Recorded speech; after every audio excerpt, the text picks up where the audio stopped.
Hello friends, आज की video में हम पढ़ने वाले हैं फिनाइल कीटोन्यूरिया। फिनाइल कीटोन्यूरिया दो मेन चीज़ है। एक तो एक मेटाबॉलिक डिसऑर्डर है, दूसरा क्या है, ये इनहेरिटेड डिसऑर्डर है। दो डिसऑर्डर है, मेटाबॉलिक एंड इनहेरिटेड डिसऑर्डर है। जब भी क्या होता है, प्रोटीन का जब मेटाबॉलिज्म होता है वहाँ पे कोई भी डिस्ट्रक्शन आ जाती है या फिर एक्टिविटी क्या हो जाती है, डेफिशिएंसी हो जाती है किसी भी एंजाइम की, तो वहाँ पे क्या होगा, ये डिसऑर्डर हो जाता है। जो पीकेयू है मतलब phenyl ketonuria single gene disorder होता है। किसकी वजह से होता है? म्यूटेशन की वजह से होता है। ये या एबनॉर्मल पैटर्न हो जाते हैं एंजाइम की एक्टिविटी में। एंजाइम की एक्टिविटी लो हो जाएगी या एबनॉर्मल पैटर्न हो जाएगा, जिसकी वजह से हमें क्या देखने को मिलता है, फिनाइल कीटोन्यूरिया। ये पहली बात तो क्या है, ये ऑटोजोमल रिसेसिव डिसऑर्डर होता है। इंसिडेंस देखा गया है तो क्या होता है, 10,000 बेबी जब चाइल्ड बर्थ होते हैं उनमें से वन चाइल्ड तो ऐसा होता ही है जिसको क्या होता है, फिनाइल कीटोन्यूरिया हो जाता है, होता ही है। ये क्या है, इंसिडेंस लगाया गया है, जब अनुमान लगाया गया। ड्यू टू डेफिशिएंसी किसकी वजह से होती है, phenyl alanine hydroxylase enzyme. Main तो ये है कि कौन सा एंजाइम होता है जिसकी वजह से क्या होता है, फिनाइल कीटोन्यूरिया होता है। ये एंजाइम का नाम है फिनाइल एलानाइन हाइड्रोक्सी असाइलेज एंजाइम। सबसे पहले हम पढ़ेंगे नॉर्मल मैकेनिज्म क्या है, उसके बाद डिस्ट्रक्शन होने के बाद क्या क्या चीज़ें देखने को मिलती है। फिनाइल एलानाइन है, नॉर्मल मैकेनिज्म क्या है इसका, फिनाइल एलानाइन आएगा, वो टायरोसिन में क्या होगा, कन्वर्ट होगा। कौन सा एंजाइम एक्ट करेगा, phenyl alanine hydroxy acylase. But और उसके बाद ये टायरोसिन है, क्या क्या फंक्शन है इसके, मेलानिन का प्रोडक्शन करवाएगा, नोरएफ्रिन और एपिनेफ्रिन और डोपामिन और थायरोक्सिन, ये सारे हार्मोन का क्या करवाएगा, सिक्रीशन करवाएगा। मेलानिन क्या करती है, स्किन के कलर देती है, सनलाइट के सेंसिटिव को रोकने से बचाती है, इंटॉलरेंस ऑफ लाइट को बचाती है, बहुत सारे काम होते हैं मेलानिन के। बट अगर ये टायरोसिन में ही नहीं कन्वर्ट हुआ हमारा फिनाइल एलानाइन एक अमाइनो एसिड है, ठीक है, वो किस में कन्वर्ट होएगा, टायरोसिन में। बट ये कन्वर्ट ही नहीं होगा तो ये सारे नॉर्मल जो फंक्शन है, ये फंक्शन क्या होंगे हमारी बॉडी के अंदर, क्या होंगे, परफॉर्म ही नहीं होंगे, जिसकी वजह से हमें क्या देखने को मिलता है, फिनाइल कीटोन्यूरिया। फिनाइल कीटोन्यूरिया है एक मेटाबॉलिक डिसऑर्डर, इसलिए कहा गया है क्योंकि एक अमाइनो एसिड है। नॉर्मल मैकेनिज्म क्या था, यहाँ पे क्या आएगा, जो एक तो एंजाइम ये भी इंपॉर्टेंट है और दूसरा एंजाइम ये इंपॉर्टेंट है, दोनों एंजाइम ही इंपॉर्टेंट रखते हैं। जो डाईहाइड्रोबाइप्टेरिन रिडक्टेस एंजाइम है ये भी इम्पोर्टेंट है, ये अगर नहीं बनेगा तो ये भी नहीं बनेगा, तो इसीलिए दोनों का होना ज़रूरी है और नॉर्मल एक्टिविटी होनी इन दोनों एंजाइम की ज़रूरी है। क्यों ज़रूरी है, एंड देन देखेंगे NADPH एंड NADPH का क्या हो जाए, प्रोडक्शन हो रहा है। यहाँ पे क्या होगा, अब ये क्या हो रहा है, फिनाइल एलानाइन के पास ये एंजाइम ही फॉर्मेशन नहीं हो रही है, डेफिशिएंसी हो गई है मान लो, तो ये टायरोसिन में कन्वर्ट ही नहीं होगा, जो नॉर्मल फंक्शन है वो हमारे नहीं हो रहे, मेलानिन सीक्रेट नहीं हो रहा, ये सारे हार्मोन सीक्रेट नहीं हो रहे, जिसकी वजह से क्या हो रहा है, बहुत सारे क्लिनिकल मैनिफेस्टेशन हमें देखने को मिलती है। ये हम आगे पढ़ेंगे। दो एंजाइम बताए मैंने, फर्स्ट जो डेफिशिएंसी होगी हमारी फिनाइल एलानाइन हाइड्रोक्सीलेज की, सेकंड मैंने क्या बताया आपको, डिफेक्ट हो जाएगा किसके अंदर, डाईहाइड्रोप्टेरिन रिडक्टेस, ये एंजाइम है, इसके में भी क्या हो जाएगा, डिफेक्ट आ जाएगा। ये दोनों एंजाइम की वजह से क्या होगा, ये एरर आ जाता है किसमें, हमारे अमाइनो एसिड मेटाबॉलिज्म जो होती है नॉर्मल प्रोसेस, तो उसमें क्या हो जाता है, एरर आ जाता है, जिसकी वजह से हमें क्या देखने को मिलता है, फिनाइल कीटोन्यूरिया। जो फिनाइल कीटोन्यूरिया, दो एंजाइम थे हमारे, कौन कौन से, phenyl alanine hydroxylase and second enzyme कौन सा है, डाईहाइड्रोप्टेरिन रिडक्टेस। ये दोनों एंजाइम इंपॉर्टेंट होते हैं किसमें कन्वर्ट करवाने के लिए, टायरोसिन में। बट ये एंजाइम ही नहीं होंगे तो टायरोसिन में कन्वर्ट ही नहीं होगा और जो नॉर्मल फंक्शन है वो हमारे परफॉर्म ही नहीं होंगे, इसीलिए हम कहते हैं इसे फिनाइल कीटोन्यूरिया। देन देखेंगे हम फिनाइल एलानाइन, अगर ये कन्वर्ट ही नहीं होगा टायरोसिन में तो क्या देखने को मिलेगा, ये बॉडी के अंदर एक्यूमुलेट नहीं हो रहा है, इसका मतलब कहाँ मिलेगा हमें, ब्लड में, यानी कि इसका फिनाइल एलानाइन का जो लेवल है हमारे ब्लड के अंदर क्या हो जाएगा, इंक्रीज हो जाएगा। किसकी वजह से हो जाएगा, क्योंकि फिनाइल एलानाइन जो है कन्वर्ट ही नहीं हो रहा है किसके अंदर, टायरोसिन के अंदर, जिसकी वजह से हमें क्या मिलेगा, कहाँ मिलेगा हमारा फिनाइल एलानाइन, ब्लड के अंदर, उसके में क्या हो जाएगा, इंक्रीज हो जाएगा लेवल, जिसे हम क्या बोलते हैं, आगे मैं बताऊँगी इसकी टर्म। जो डाईहाइड्रोप्टेरिन रिडक्टेस एंजाइम है, डेफिशिएंसी हो जाएगी, जिसकी वजह से क्या होगा, सिंथेसिस ऑफ द टेट्राहाइड्रोप्टेरिन इम्पेयरमेंट आ जाएगी, यही नहीं फॉर्मेशन होगा। ये रिक्वायर्ड होता है किसके लिए, फिनाइल एलानाइन हाइड्रोक्सीलेज के लिए। जो रिडक्टेस एंजाइम था वो किसके लिए रिक्वायर्ड होता है, फिनाइल एलानाइन हाइड्रोक्सीलेज एंजाइम के लिए। अब phenylalanine not converted into tyrosine, इसमें हमने तीन क्लासिफिकेशन की हुई है। सबसे पहला classic and dihydropterin reductase and persistence hyperphenylalaninemia. नीमिया से के वर्ड से क्या समझ रहे हो, ब्लड में इंक्रीज हो रखा है किसका, फिनाइल एलिनाइन का। जो क्लासिक फिनाइलकीटोन्यूरिया है इसमें क्या होगा, डेफिशिएंसी हो जाएगी या फिर अब्सेंट ही होगा क्या, हमारा एंजाइम फिनाइल एलेनाइन हाइड्रोक्सीलेज की या तो डेफिशिएंसी हो जाएगी या फिर क्या हो जाएगा, अब्सेंट हो जाएगा, जिसके समय क्या देखने को मिलेगा, classic PKU. And dihydropterin reductase के अंदर क्या हो जाएगी, इसी एंजाइम की क्या हो जाएगी, डेफिशिएंसी हो जाएगी। और इसमें क्या होगा, लो एक्टिविटी क्या हो जाएगी, फिनाइल एलेनिन हाइड्रोक्सीलेज एंजाइम की। ये था हमारा नॉर्मल क्लासिफिकेशन। फिनाइल एलेनिन क्या हुआ, ब्लड के अंदर क्या हो गया, ज़्यादा एक्यूमुलेट हो चुका है, ठीक है, उसमें क्या हो गया, फिनाइल एलिनीमिया हो चुका है, ठीक है। उसके बाद क्या देखने को, ये कन्वर्ट ही नहीं होगा तो क्या हो जाएगा, फिनाइल एलिनीन क्या ट्रांसअमीनेशन की रिएक्शन होगी, वो किस में कन्वर्ट हो जाएगा, फिनाइल पायरुवेट में। फिनाइल पायरुवेट क्या करता है, हमारी यूरिन का ब्लूइश ग्रीन कलर करवाता है। और रिडक्शन, और दो प्रोसेस होगी यहाँ पे, रिडक्शन और ऑक्सीडेटिव डीकार्बोक्सिलेशन। यहाँ पे किस में कन्वर्ट हो जाएगा, फिनाइल लैक्टेट में, लैक्टेस में, और यहाँ पे फिनाइल एसीटेट में। फिनाइल एसीटेट जो है मौजी ऑर्डर देता है किसमें, यूरिन के थ्रू। ये क्या, इससे पता चल सकता है, ये सारे हमारे क्या है, डायग्नोस्टिक टेस्ट करवाएंगे ये, तब हम इससे कंफर्म कर सकते हैं कि हाँ इसको फिनाइलकीटोन्यूरिया है। ये कंफर्मेटरी टेस्ट होता है। और ये क्या है, हमारे क्लिनिकल मैनिफेस्टेशन। हम देखेंगे अब कौन कौन सी क्लिनिकल मैनिफेस्टेशन देखने को मिलती है। साइन एंड सिम्टम्स, मेलानिन ही प्रोडक्शन नहीं हुआ है तो क्या देखने को मिलेगा, हाइपोपिगमेंटेशन। हाइपोपिगमेंटेशन का मतलब क्या है, यहाँ लाइटर स्किन हो गई है, हेयर का जो कलर होगा वो भी लाइट होगा, एक्जिमा देखने को मिलेगा, मतलब रेडिश हो जाएगी, हमारी ब्लू स्किन हो जाएगी, और ब्लू आइज हो जाएगी, आइज का कलर क्या हो जाएगा, ब्लू हो जाएगा। डोपामिन ही नहीं सीक्रेट हो रहा है तो क्या देखने को मिलेगा, न्यूरोलॉजिकल सिम्टम्स देखने को मिलेंगे, डिलेड माइलस्टोन, मेंटल रिटार्डेशन, मतलब मेंटल की उसकी क्या हो जाएगी, ग्रोथ नहीं होगी, मेंटली फिजिकली क्या हो जाएगा, मैच्योर तो हो जाएगा बट उसकी मेंटली रिटार्डेशन हो जाएगी। माइक्रोसिफेली का मतलब क्या हो जाता है, माइक्रो का मतलब स्मॉल और सिफेली का मतलब हेड का साइज क्या हो जाएगा, स्मॉल हो जाएगा। फेलियर टू वॉक, वो चल नहीं पाएगा अच्छे से, और सीजर्स भी आ सकते हैं उसको स्मॉल अमाउंट में, और ट्रिमर्स भी देखने को मिलेगा, और इंटेलेक्चुअल डिसेबिलिटी, डेवलपमेंट क्या हो जाएगी, यहाँ पे डिले हो जाएगी। ट्रिमर्स मतलब स्मॉल जो रैपिड मूवमेंट होते हैं वो करने देखने शो होंगे, और इंटेलेक्चुअल डिसेबिलिटी। डायग्नोस्टिक टेस्ट क्या क्या करवाएंगे हम, 4 टेस्ट होते हैं मेनली, तो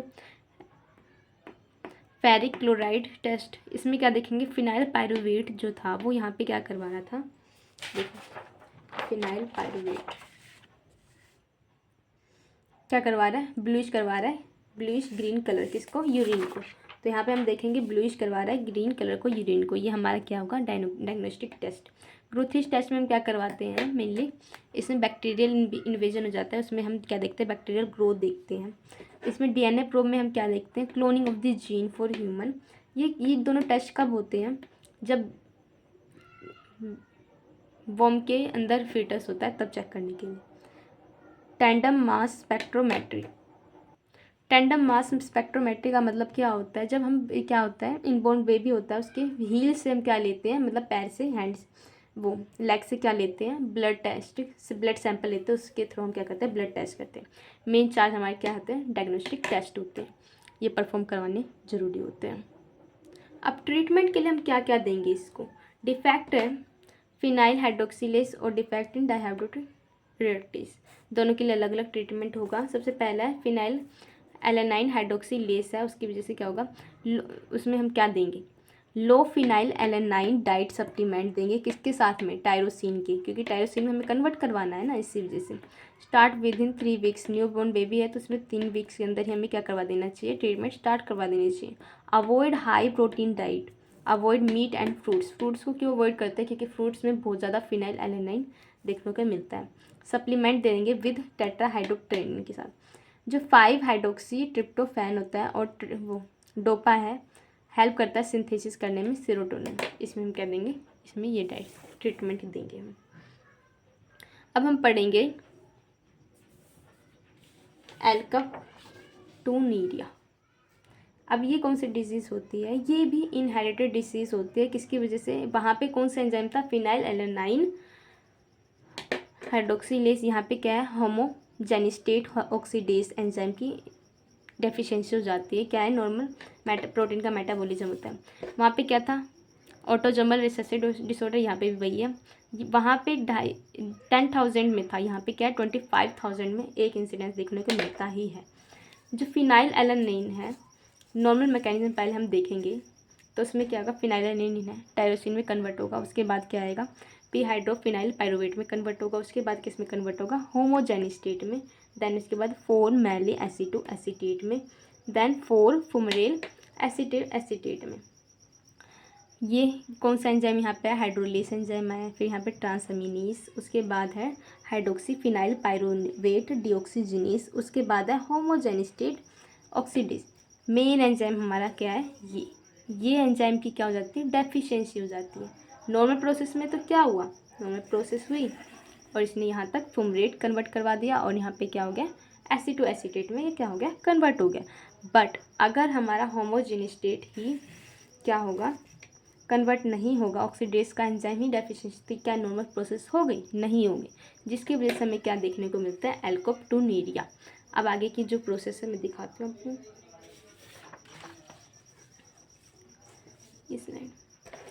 होमोजेनिक स्टेट है वो किस में कन्वर्ट हो जाएगा, बेंजोक्विनोन एसीटेट के अंदर। कौन से एंजाइम यहाँ पे हमारा, पॉलीफिनोल ऑक्सीडेज में, और यहाँ पे कर जाएगी पॉलीमराइजेशन हो जाएगी, जिसकी वजह से क्या देखेंगे, एल्कोप्टोन का मॉलिक्यूल है वो बहुत ज़्यादा अमाउंट में इंक्रीज हो जाएगा और किस में हो जाएगा, बाइंड हो जाएगा, किससे, टिश्यू से क्या हो जाएगा, ये बाइंड हो जाएगा। उसके बाद हम क्या देखेंगे, बाइंड होने के बाद ये क्या होते हैं, एक्यूमुलेट होना शुरू हो जाता है किसके अंदर, हमारी बॉडी के अंदर, और ब्लड के अंदर वैसे इसका लेवल क्या हो जाता है, इंक्रीज हो जाता है। जो बायोकेमिकल जो मैनिफेस्टेशन हमें क्या क्या देखने को मिलेंगे, ब्लैक कलर मेन जो है हमारा ट्रेडिशनल जो कहते हैं उसको, डायग्नोस्टिक टेस्ट बोल सकते हैं इसको, ब्लैक कलर यूरिन देखने को मिलेगा। ओंक्रोनोसिस क्या होता है, जब एल्कप्टोन डिपॉजिट हो जाता है हमारे बोन्स में, कनेक्टिव टिश्यू में, नोज में ज़्यादा देखने को मिलते हैं, ईयर के सराउंडिंग एरियाज में हमें देखने को मिलते हैं, क्या होते हैं देखने को मिलेंगे, ब्लैक कलर हो जाएंगे, ग्रीनिश हो जाएंगे, डार्क ब्राउन। उसके बाद अर्थराइटिस क्या होता है, अर्थराइटिस में क्या होगा, एल्कप्टोन डिपॉजिट हो जाता है किसके अंदर, जॉइंट्स के अंदर, जॉइंट्स के अंदर अगर डिपॉजिट होगा उसे हम अर्थराइटिस बोलेंगे, और बोन्स और कनेक्टिव टिश्यू के अंदर तो से और क्रोनोसिस बोलेंगे। इसके डायग्नोसिस टेस्ट कौन कौन से करवाएंगे, FeCl मतलब फेरिक क्लोराइड टेस्ट, और बेनेडिक्ट टेस्ट, और अमोनियम सिल्वर नाइट्रेट टेस्ट। जो डार्क ब्राउन, ब्लैक और कलर का देखने को मिलेगा यूरिन, इसमें डार्क ब्लैक या ब्राउन कलर का यूरिन देखने को मिलेगा। और इसमें क्या होगा, डिफेक्ट हो जाएगा हमारे किसमें, ग्लूकोज के अंदर देखने को मिलेगा। ग्लूकोज से कैसे पता चलेगा, ये जो हमने पढ़ा था आगे, जो फुमरेट है, सिट्रिक एसिड साइकिल याद आ गई होगी आपको, जो कार्बोहाइड्रेट का मेटाबॉलिज्म पढ़ रहे थे वहाँ पे सिट्रिक एसिड साइकिल वहाँ पे परफॉर्म हो रही थी, तो यहाँ से हमें पता चल जाएगा। और एसिटो एसीटेट में यहाँ से क्या मिल रहा था, ग्लूकोज का मिल्क फॉर्मेशन हो रहा था, तो वहाँ पे क्या है, इसलिए हम ये टेस्ट करवाते हैं। अमोनियम सिल्वर नाइट्रेट, इसमें क्या देखने को मिलेगा, इसमें भी सेम ब्लैक कलर का यूरिन हमें देखने को मिलेगा। ये तीनों हमारे क्या होते हैं, कन्फर्मेटरी टेस्ट होते हैं जो हमें करवाने होते हैं जब भी किसी को क्या होता है, एल्कोप्टोनूरिया होता है, कोई ये वाली डिसीज़। ट्रीटमेंट क्या क्या देंगे, रेस्ट्रिक्ट कर देंगे phenylalanine and tyrosine diet less than 500 mg। Administer करेंगे vitamin C 1 gram per day and avoid करेंगे high protein diet. High protein diet देंगे तो क्या हो जाएगा, फिनाइल एलानिन का क्या होगा, लेवल भी क्या हो जाएगा, इंक्रीज हो जाएगा। फिनाइल एलानिन है जो यहाँ पे स्टार्टिंग जो प्रोडक्ट था हमारा, ये क्या कर जाएगा, बहुत ज़्यादा इंक्रीज हो जाएगा, जिसकी वजह से हमें क्या देखने को मिल सकता है, एल्कोप्टोनूरिया। और ये ब्लड में इंक्रीज होने के बाद क्या करता है, हाइपर फिनाइल एलिनीमिया, इसीलिए इसको हम रोक देंगे। हर डिजीज़ हमारी प्रोटीन मेटाबॉलिज्म में, एल्बिनिज़म। एल्बिनिज़म क्या होता है, इनबॉर्न एरर होता है, किसकी वजह से होता है, ये मेलानिन के पिगमेंट के प्रोडक्शन की वजह से ना होने की वजह से। ये एक ऑटोजोमल रिसेसिव डिसऑर्डर होता है, फ्रीक्वेंसी 1 होती है किसके अंदर, 20,000 के अंदर। कलर कैसा हो जाता है, इसमें लाइट हो जाता है, लाइट ग्रीन मतलब लाइट हो जाता है, और skin colour, hair colour controller by the large number of the genes. इसमें क्या देखेंगे हम, लार्ज नंबर ऑफ जीन्स क्या करती है, कंट्रोल कर रही होती है हमारे स्किन के कलर को और हेयर के कलर को। इसके मेन तो यही है, कॉजेज क्या क्या हो सकते हैं, presence of the inhibitor of tyrosinase, ये एंजाइम की क्या हो जाती है, इनहिबिटर की प्रेजेंस हो जाती है। और यहाँ पे डेफिशिएंसी हो जाती है टायरोनीस एंजाइम की। डिक्रीज हो जाता है मेलानोसोम्स और मेलानोसाइट्स जो सेल्स होते हैं, इसकी डेफिशिएंसी हो जाती है। या इम्पेयरमेंट हो जाता है मेलानिन के अंदर, या लिमिटेशन हो जाती है टायरोसिन अवेलेबिलिटी के अंदर। मतलब टायरोसिन तो है बट उसकी अवेलेबिलिटी क्या हो जाती है, लो हो जाती है। क्लिनिकल मैनिफेस्टेशन हमें देखने को क्या मिलेगा, स्किन सेंसिटिव हो जाएगी किसके, सनलाइट के लिए। स्किन कैंसर होने के ज़्यादा चांसेस हो जाते हैं। फोटोफोबिया होने को देखने को मिलता है। Intolerance two of light, lake of pigment in ice, ice के अंदर क्या होती है, लेक ऑफ पिगमेंट, मतलब आइस का कलर ही नहीं होता है, मतलब डिफरेंट होता है। इसमें है मेन जो हमारी डिजीज़ थी, 3 डिजीज़ थी प्रोटीन मेटाबॉलिज्म में, जो हमने पढ़ लिया है। फर्स्ट वन इस क्या थी हमारी, फिनाइल कीटोनूरिया। देन हमारे क्या थी, एल्कोप्टोनूरिया। उसके बाद थर्ड क्या है हमारी, एल्बिनिस। ये तीनों डिजीज़ थी, हमने वो तीनों डिजीज़ कर लिया। एक बार रिवाइज कर लेते हैं। हमने पहले क्या पढ़ा, फिनाइल कीटोनूरिया पढ़ा।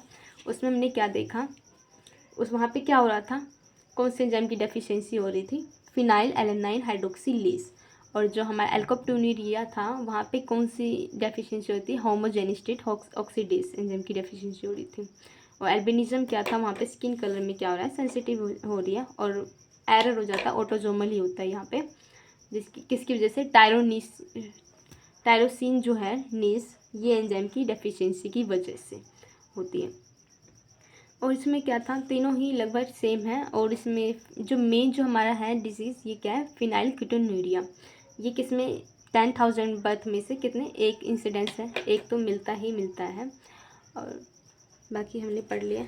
आई होप आपको ये वीडियो अच्छी समझ में आएगी। थैंक यू, लाइक करें, सब्सक्राइब।